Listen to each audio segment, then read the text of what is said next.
ओम शांति। ऐसी कहानी जिससे शिव बाबा से दिल लग जाए कि पांचों पार्ट में आप सभी आत्माओं का स्वागत है। आज कहानी है अनिल भाई जी की। एक ऐसी कहानी जिसके अंदर जब कोई रास्ता समझ में नहीं आए तब भगवान किस तरीके से मदद करता है, वह इस कहानी के माध्यम से मुझ आत्मा को समझ में आया। तो अनिल भाई जिनकी उम्र है लगभग 35 साल, ज्ञान से पहले उनका एक अच्छा छोटा मोटा बिजनेस था और वो काफ़ी खुश थे, क्योंकि कहते हैं ना कि जब तक जीवन में समस्या या विघ्न आते हैं तो एक साथ ही आते हैं। तो वो इतना कमा लेते थे कि उनके घर का जो खर्चा है या परिवार का जो पालन पोषण है वो अच्छे से कर पाए। बहुत ही प्यारा उनका बिजनेस चल रहा था, किसी तरह की कोई समस्या भी नहीं थी। घर में कुछ चीज़ें ऐसी थी जो उन्होंने किस्तों पे उठा रखी थी, बाकी उनका मार्केट में किसी तरह का कोई लेन देन भी नहीं था। लेकिन एक परिस्थिति ऐसी आई कि उनके पापा को हार्ट अटैक की प्रॉब्लम हुई। अब उनको अचानक 4 लाख रुपए की ज़रूरत पड़ गई। तो फिर उन्होंने बाहर से ब्याज पे पैसा उठाया। ब्याज इतना ज़्यादा था क्योंकि उन्होंने अर्जेंट में उठाया, बाकी उनके पास ऐसी कोई प्रॉपर्टीज़ भी नहीं थी कि जिसकी वजह से उनको पैसा मिल जाए। जैसे तैसे पापा का ऑपरेशन कराया, वो घर पर भी आ गए। ऑपरेशन भी सफल रहा, लेकिन तब से पैसों का चक्रव्यूह जो था वो चालू हो गया। कहते हैं न कि एक बार इंसान का कर्जे का चक्रव्यूह अगर चालू हो जाता है, पैसे के चक्रव्यूह में उलझ जाता है, तो फिर वो उलझता ही जाता है। ऐसा नहीं है कि कोई व्यक्ति जानबूझ के कर्जा करता है, कई बार उसकी परिस्थितियां भी ऐसी हो जाती हैं जो उसको लेना पड़ जाता है। शायद वही घटना अनिल भाई जी के साथ हुई। धीरे धीरे बिजनेस का पैसा भी उस ब्याज वाले को देने में निकल जाता था। एक परिस्थिति तो और ऐसी आ गई जो उसको बोल भी नहीं सकते थे कि उनका जो भाई था, जो अभी स्टूडेंट के रूप में ही था, नई नई उसकी जॉब लगी थी, और रास्ते में जाते हुए उसका एक्सीडेंट हो गया। उसमें फिर उनको करीबन 5-6 लाख की और ज़रूरत पड़ गई, और वो इस तरह से समस्याओं में घिर गए कि जो अनिल भाई सदा खुश रहते थे, चेहरा जिनका प्रसन्न चित्त था, मार्केट में जिनका व्यवहार काफ़ी अच्छा था, लेकिन अब वो बहुत तनावग्रस्त रहने लग गए। घर में भी आते थे तो परिवार के सदस्यों के साथ जो पहले घुल मिलकर रहते थे, वह खुशी उनके चेहरे पे गायब हो गई थी, क्योंकि इतना कर्जा और इतना ब्याज देना उनके लिए मुश्किल होता जा रहा था। धीरे धीरे वो इस दलदल में इस तरीके से फंसते गए कि ब्याज चुकाने के लिए भी ब्याज का पैसा लेना पड़ गया। दुकान का इनकम बहुत ही लिमिट था, उनकी इनकम भी इतनी ज़्यादा नहीं थी। जब वो बहुत चारों तरफ से हताश हो गए, कहीं से भी उनको कुछ मार्ग नहीं दिख रहा था, क्योंकि वो एक स्वाभिमानी व्यक्ति हैं, इसलिए उनको पता था कि अगर कोई कुछ भी बोले, लेकिन उनको रिटर्न देना ही है। फिर अचानक वो रास्ते से जा रहे थे तो ब्रह्मा कुमारी सेंटर का बोर्ड उनको दिखा कि तनाव मुक्त जीवन शैली का जो शिविर था वो उनके शहर में ही लगने वाला था। तो बीके पूनम बहन ने वहाँ पे जो शिविर का आयोजन था उसकी मुख्य प्रवक्ता थी, और उन्होंने 7 दिन का शिविर वह अटेंड किया। काफ़ी परेशानी थी, एक फ़ोन कॉल आता तो उनको डर लग जाता था कि कोई मांगने वाला न हो। घर पे कोई आता था तो उनको लगता था कि कोई परेशान करने वाला व्यक्ति न हो। लेकिन जैसे उन्होंने वो शिविर को अटेंड किया, उसके बाद उनके अंदर एक उमंग उत्साह या उम्मीद की किरण जगी कि शायद कोई है जो मेरी मदद करेगा और मुझे इस चक्रव्यूह से बाहर निकालेगा। वो कई मंदिरों में भी जा चुके थे, मन्नत ले चुके थे कि काश मेरी समस्या का विघ्न खत्म हो जाए, लेकिन चारों तरफ से निराशा ही हुई। कई ब्राह्मण कर्मकांड भी करवा दिए कि तुम्हारे पे तो 7.5 है, इस वजह से तुम्हारे पे विघ्न टू विघ्न आ रहे हैं। उसमें पूजा में भी काफी सारा पैसा खर्च हो चुका था। अब फिर उनको यहाँ शिविर से बहुत उम्मीद लगी और फिर वो सेंटर पे कोर्स करने के लिए चले गए। तब तक दीदी को इन्होंने कुछ भी नहीं बताया कि मेरे साथ ऐसा इंसिडेंट है, लेकिन वहाँ की लक्ष्मी बहन उनके चेहरे से समझ जाती थी, क्योंकि उनका मन कोर्स करते थे तब भी कहीं ना कहीं परेशानी में चला जाता था। धीरे धीरे कोर्स फिनिश हुआ और उन अनिल भाई ने दीदी को भी फिर सारी बातें खुलकर बताई कि मैं पैसों से काफ़ी परेशान हूँ दीदी, और जाने अनजाने में इतनी परिस्थिति आ गई कि मैं कुछ कर भी नहीं सकता था। मेरे पास इसके अलावा कोई रास्ता भी नहीं था पैसे की व्यवस्था करने के अलावा। दीदी ने बताया कि आप 21 दिन तक योग भट्टी करो, एक संकल्प लेके काम करो कि बस मैं आत्मा कर्ज मुक्त हूँ, हे परमात्मा तुम मेरी मदद करो इस कर्ज से निकलने में। तो बस कहते हैं कि मरता क्या नहीं करता। तो अनिल भाई जी को तो लगा कि आधा घंटा 1 घंटा क्या, मैं तो 2-2 घंटा बैठने के लिए तैयार हूँ, अगर इस समस्या से इस परेशानी से मैं निकल जाऊं। तो फिर उन्होंने 21 दिन तक पूरी भट्टी करी, 21 दिन तक नियमित समय पर वही संकल्प के साथ योग किया, लेकिन सच बात तो ये थी कि कुछ फायदा नहीं हुआ। 21 दिन का उनका संकल्प था, वो भी उन्होंने बाकायदा नियमित और समय के साथ किया, लेकिन रास्ता नहीं निकला। समस्या वहीं की वहीं पर खड़ी थी कि अब किया क्या जाए, कि अब ऐसा क्या किया जाए जिसकी वजह से पैसे के कर्ज से मुक्ति हो जाए। कई बार नए बिजनेस के अवसर भी आते थे, लेकिन उस बिजनेस को करने के लिए भी तो पैसा चाहिए। पैसा होगा तो पैसा पैसे को ला सकता है, उनके पास तो ब्याज बढ़ने तक के भी पैसे नहीं थे। धीरे धीरे वापिस वो हताशा और निराशा में थे। फिर इतनी ही देर में लक्ष्मी बहन को अमृत वेला में न जाने भगवान ने क्या टचिंग दी, क्योंकि वो हमेशा आने वाली आत्माओं के प्रति, उनके अंदर चलने वाले संकल्प के प्रति हमेशा चिंतित रहती थी और वो काफ़ी अनुभवी थी।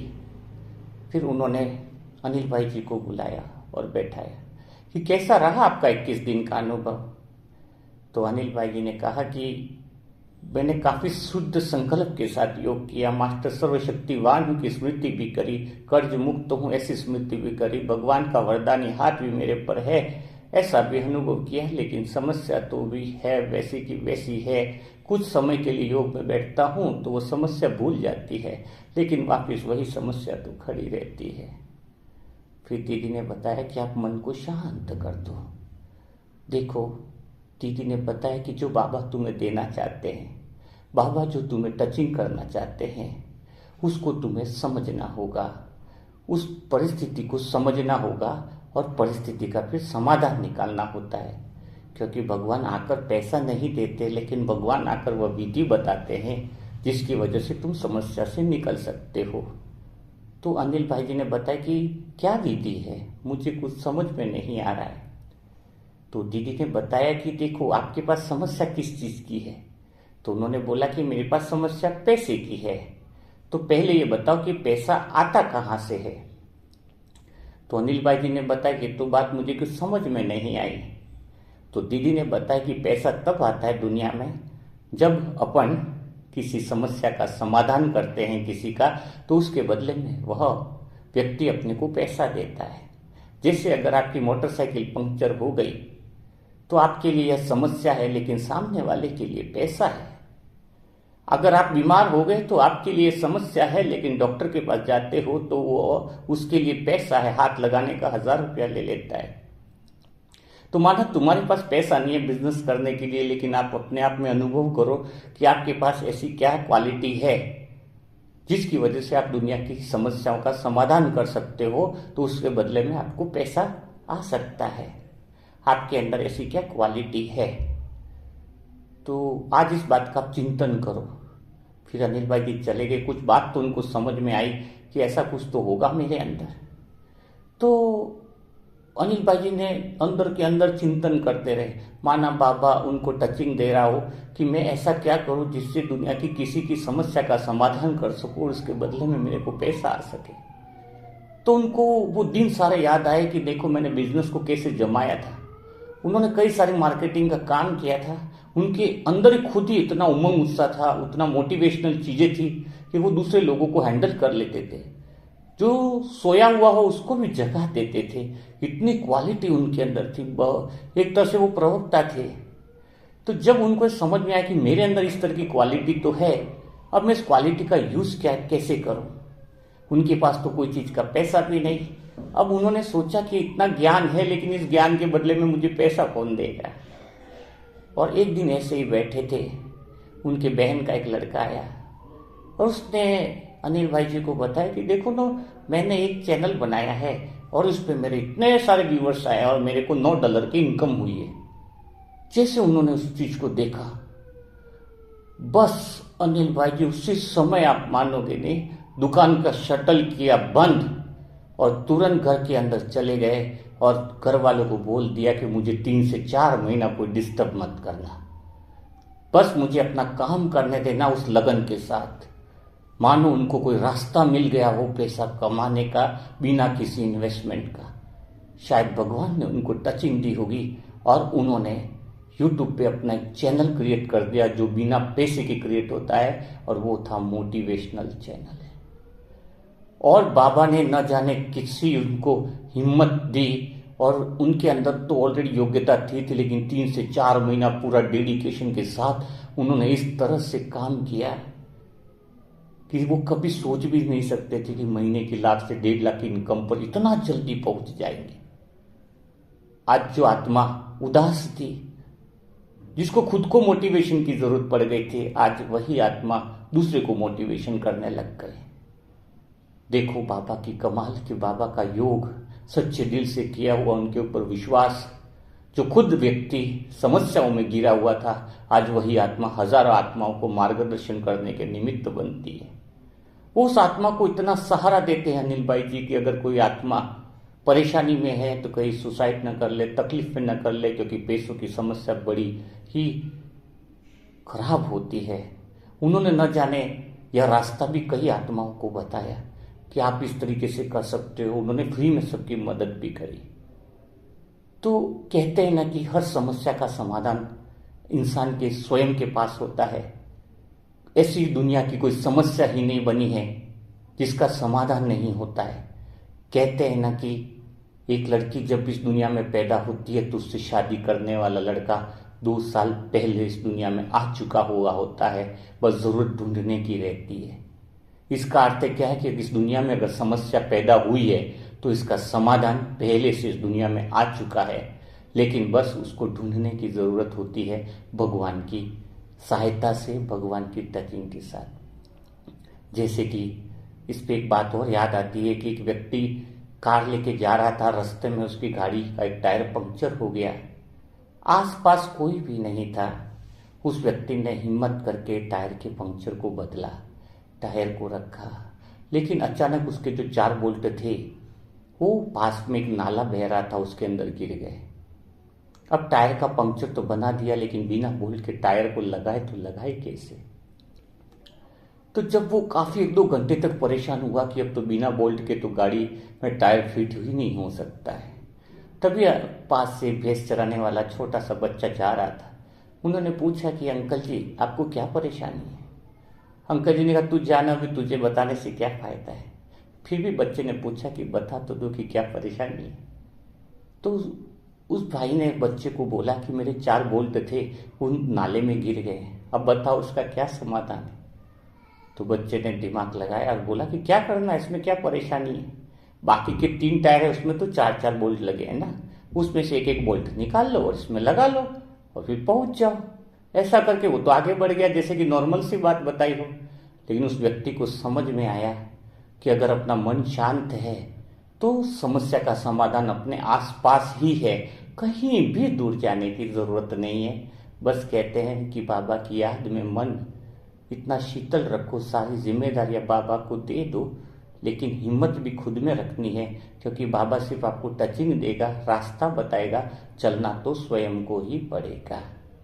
तो आज इसी के साथ इस स्टोरी को समाप्त करते हैं, क्योंकि इस स्टोरी के अंदर जिस तरह से बाबा ने अनिल भाई जी की मदद करी, आज वो अनिल भाई जी कभी अमृत वेला मिस नहीं करते हैं, कभी मुरली सुने बिना कभी खाना नहीं खाते हैं, नुमा शाम का योग भी निरंतर करते हैं, क्योंकि उनको भगवान पे ऐसा निश्चय बुद्धि हो गया। क्योंकि दुनिया में जब कोई भी सारे दरवाजे बंद हो जाते हैं, लेकिन एक दरवाज़ा कभी भी बंद नहीं होता है, वो है भगवान का दरवाज़ा। अब ज़रूरत ये है कि अपन पहले दूसरे दरवाजे खटखटाते हैं, जब निराश हो जाते हैं तो भगवान के दरवाजे पे पहुंचते हैं। आज से काम थोड़ा उल्टा करना है दोस्त, कि पहले ब्राह्मण आत्माओं, सभी ब्राह्मण आत्माओं को पहले भगवान का दरवाज़ा खटखटाना है, ताकि बाकी के दरवाजे तो ऑटोमेटिक ही खुल जाएंगे। ओके।